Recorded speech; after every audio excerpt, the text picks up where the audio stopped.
Mic दिनुहोस्। सामान्य सभामुख महोदय, हिजो मान्य रामबहादुर थापा बादलज्यूले सदनको रोस्टममा उभिएर बोल्दै गरेका अभिव्यक्तिहरूलाई यो सदनको रेकर्डबाट हटाइयोस् भनी मैले आफ्ना केही कुराहरू राखेको थिएँ। त्यो कुराहरूलाई पुनः स्मरण गराउँदै आफ्ना केही कुराहरू राख्ने अनुमति चाहन्छु। भन्नुहोस्। सभामुख महोदय, हिजो मान्यज्यूले आफ्नो कुराहरू राख्दै गर्दा ती कुराहरूलाई फेरि हामीले मनन गर्दै गर्दाखेरि ती कुराहरू भनेको नागरिकका चेतनामाथि उहाँले निरन्तर प्रहार गर्नुभएको छ। ती कुराहरू उहाँले जुन हिसाबले राख्नुभएको छ त्यो एउटा सार्वभौम संसदको एउटा सार्वभौम मतदाताहरूले जसरी हामीलाई निर्वाचित गराएर पठाउनु भएको छ त्यो मतको नै अपमान भएको छ। त्यस कारणले गर्दाखेरि उहाँले बोल्नुभएका केही शब्दहरूलाई म पुनः यहाँ दोहोऱ्याउन चाहन्छु। उहाँले आफ्ना कुराहरू राख्दै गर्दा यो जुन चुनावी परिणाम आयो, चुनावी परिणाम एआई र एल्गोरिदम विश्व भूराजनीतिक दृश्य र अदृश्य प्रवाहहरूको कुल परिणाम भन्ने जस्ता शब्दहरू प्रयोग गर्नुभएको छ। त्यस्तै गरी उहाँले यो सभालाई अराजकहरूको भिड र अस्वाभाविक गठजोड भन्ने जस्ता शब्दहरू प्रयोग गर्नुभएको छ, जसले गर्दाखेरि एउटा सार्वभौम मतदाताहरूको चेतमाथि नै उहाँले प्रश्न उठाउनु भएको छ।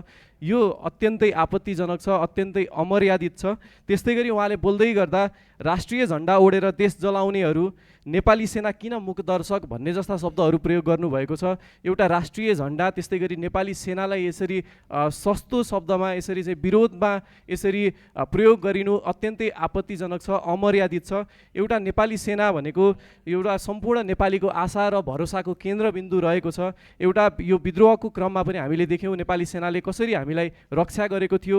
आदरणीय माननीय ज्यूकै पार्टी नेतृत्वलाई समेत नेपाली सेनाले कसरी रक्षा गरेको थियो भन्ने कुरा उहाँले बिर्सनु भयो जस्तो लागेको छ।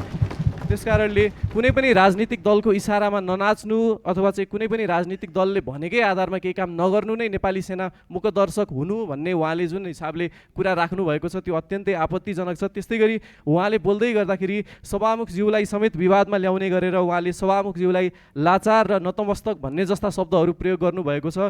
एउटा कुनै पनि सभाको सभामुखलाई हामीले अत्यन्तै सम्मान गर्छौँ, अत्यन्तै सम्मान गरेर सम्माननीय भन्ने जस्ता शब्दहरू प्रयोग गर्छौँ, तर उहाँले शब्दहरू चयन गर्दै गर्दाखेरि लाचार र नतमस्तक जस्ता शब्दहरू चयन गर्नुभएको छ, जसको कारणले गर्दाखेरि उहाँहरूले यति लामो संसदीय अभ्यास गरेर आउनुभएको छ। यति लामो संसदीय अभ्यासबाट खारिएर आउनुभएका उहाँहरूबाट हामीले केही कुराहरू सिक्नुपर्नेमा उहाँहरूले यसरी यस्ता शब्दहरू चयन गर्दै गर्दाखेरि हामीले आगामी पुस्ताले आउने पुस्ताले हाम्रो यो युवा पुस्ताले कस्ता कुराहरू चाहिँ सिक्ने, उहाँहरूले कस्ता नजिर बसाल्दै हुनुहुन्छ भन्ने कुरामा हेक्का पुर्याउन म उहाँहरूलाई विनम्र अनुरोध गर्दछु। त्यस कारणले गर्दाखेरि यी र यस्ता शब्दहरू एउटा संसदको इतिहासमा रहनु, एउटा संसदको रेकर्डमा रहनु भनेको भोलिको आगामी पुस्ताका लागि समेत अमर्यादित अशोभनीय हुने भएका कारणले गर्दाखेरि यी विषयहरूलाई उहाँले जुन सदनको रोस्टममा उभिएर उठाउनु भएको छ ती रोस्टममा उभिएर उठाएका विषयहरूलाई रेकर्डबाट हटाइयोस्। हस्, धन्यवाद।